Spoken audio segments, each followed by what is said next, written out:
السلام علیکم ورحمۃ اللہ وبرکاتہ۔ ناظرین کرام، آپ حضرات کے سامنے وہ وظیفہ آج میں لے کر آیا ہوں جس وظیفے سے دنیا اور اخروی دونوں فوائد ہوں گے۔ وظائف تو ویسے بھی جتنے بھی ہوتے ہیں تمام وظائف سے جو ہے نا انسان کی دنیا اور آخرت دونوں سنور جاتی ہیں، اور اس کے فوائد دنیا آخرت دونوں کے لیے ہیں۔ تو گزارش یہ ہے کہ صرف وظائف اس حد تک نہ کیا جائے کہ بس دنیا کے حصول کے لیے، دنیا کے راحت کے لیے، دنیا کے سکون کے لیے، بلکہ انسان کو جتنے بھی اعمال صالح کرتا ہے اللہ تبارک و تعالی کا کلام سمجھ کر، اور اللہ کی رضا اور اللہ کے حبیب صلی اللہ علیہ وآلہ وسلم کی خوشنودی اور رضا، جب دونوں یہ مد نظر ہوں تو پھر انسان اس میں کامیاب بھی ہوتا ہے اور اللہ تعالیٰ کامیابی عطا فرماتا ہے۔ تو یہ وظائف اسی لیے کیے جاتے ہیں کہ تاکہ روحانی تعلق رب تعالیٰ سے انسان کا جڑ کر رہے۔ جب روحانی تعلق رب سے جڑ کر رہے گا تو اللہ تعالیٰ پھر اپنے بندے کو کسی کا محتاج نہیں بنایا کرتے۔ یاد رکھیں کہ جب بنی آدم محتاجی اس وقت آتی ہے جب اس رب کو چھوڑ کر انسان غیر کی طرف نظر اٹھا کر بیٹھا کہ غیر سے ہوگا، اللہ کے سوا غیر سے جب نظر غیر کے اوپر لگی ہوگی تو آپ یاد رکھ لیں پھر اس میں کامیابی نہیں ہوگی۔ اور غیر کو چھوڑ کر ایک الہ کی طرف انسان نظر آس لگائے بیٹھے تو پھر اللہ تبارک و تعالیٰ اس میں کامیابیاں ضرور عطا فرماتے ہیں۔ جیسے کہ ہے نا 24واں پارہ، ان الذین قالوا ربنا اللہ ثم استقاموا تتنزل علیہم الملائکہ، فرشتے اترا کرتے ہیں، فرشتے مدد کے لیے اللہ تعالیٰ اتار دیتے ہیں۔ جو کام اس کا بگڑا ہوا ہے، جو کام ناممکن ہے، وہ ممکن بنانے والی ذات اللہ کی ہے۔ ہمیں اس لیے مطلب کہ جب دین کی طرف رغبت حاصل نہیں ہوگی اور ایک مقصود الہی اللہ کا یعنی اللہ کی رضا ہمارے اندر رچ بس گئی ہو تو پھر غیر کی طرف نظر نہیں لگے گی، پھر اللہ کی طرف نظر لگے گی تو اللہ تعالیٰ فرشتوں کو ہماری مدد اور نصرت کے لیے اتاریں گے۔ تو پھر انسان خود مطلب کبھی کبھی ایسا بھی ہوتا ہے وہ بالکل جو انسان کے کام بگڑے ہوئے ہیں تو اللہ پر بھروسہ کر لیتا، اللہ تعالیٰ اس کے لیے راستے ہموار فرمایا کرتے ہیں، اللہ تعالیٰ اس کے لیے راستے سہل فرمایا کرتے ہیں۔ جو بگڑے ہوئے وہ کام ایسے بن جاتے ہیں، ان کے ذہن و گمان میں بھی نہیں ہوتا ہے کہ میرا کام ایسا بن جاتا ہے۔ تو وظائف اس طریقے سے کیا کریں کہ اللہ کی رضا سب سے پہلے رکھ لیں، اللہ کی خوشنودی سب سے پہلے رکھیں تو اللہ تعالیٰ کامیابیاں بھی عطا فرماتے ہیں۔ تو آج کا جو ہمارا آج کا وظیفہ ہے یا سلام، یا سلام، یا سلام، اے امن دینے والی ذات۔ اس کا معنی ہے اے امن دینے والی ذات، یا سلام، یا سلام، یا سلام، یا سلام، اے امن دینے والی ذات۔ اور یاد رکھ لیں ایک خاص بات، وظائف جتنے بھی جس ٹائم بھی کیے جاتے ہیں اس ٹائم رب تعالیٰ کی خصوصی تجلیات ہوا کرتی ہیں۔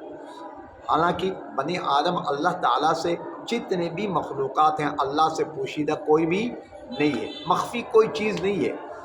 ولیکن جیسے کہ میں اور آپ کسی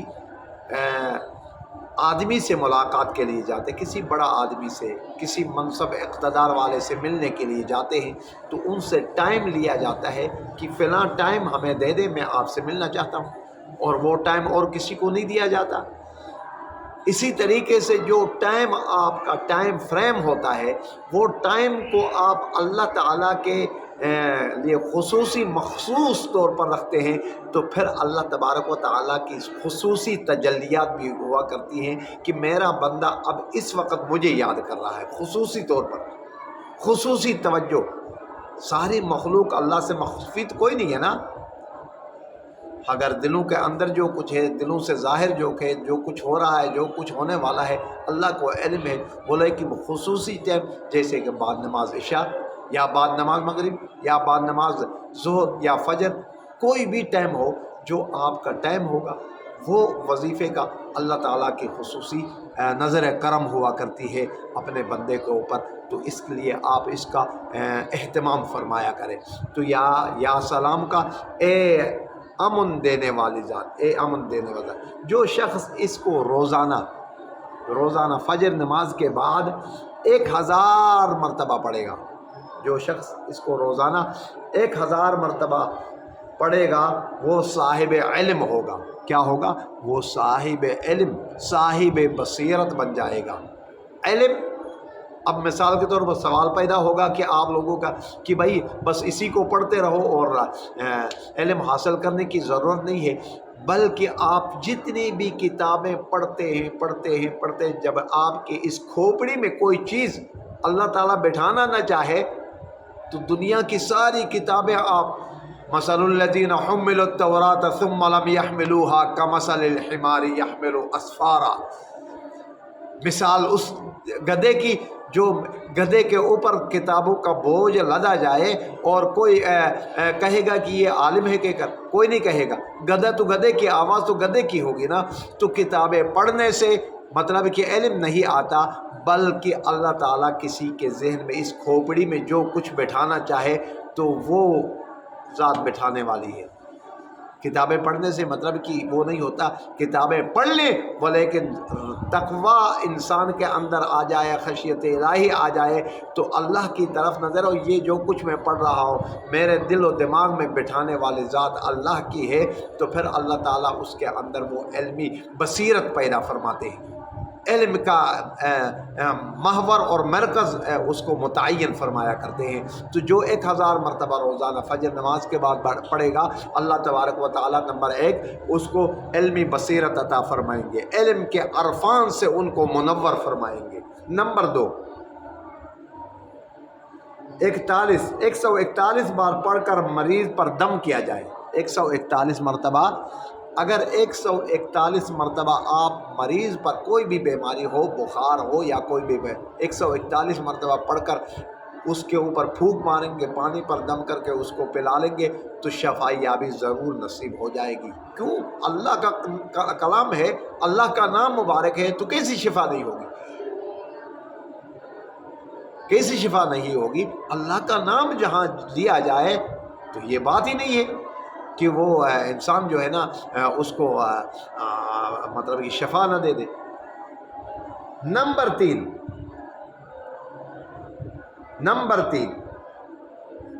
دشمن، انسان کا دشمن، دنیا میں اتنے دشمن جتنے دوست نہیں اتنے دشمن ہوا کرتے ہیں، تو دشمن کے خوف سے اللہ تعالیٰ اس کو نہ ڈر، اس کے دل کے اندر اللہ کا خوف کے سوا اور کسی کا خوف نہیں ہوگا۔ دشمن کیا کر سکتا ہے؟ کچھ بھی نہیں کر سکتا ہے۔ دشمن کا خوف سے اس کو جو ہے نا اللہ تعالیٰ اس کو وہ خوف سے نکال دیں گے۔ تو یہ 3 چیزیں یاد رکھ لیں کہ یا سلام کا، کہ ان تینوں چیزوں پر آپ عمل کر لیں گے، انشاءاللہ اللہ تبارک و تعالیٰ کامیابی نصیب عطا فرمائیں گے۔ والسلام علیکم ورحمۃ اللہ وبرکاتہ۔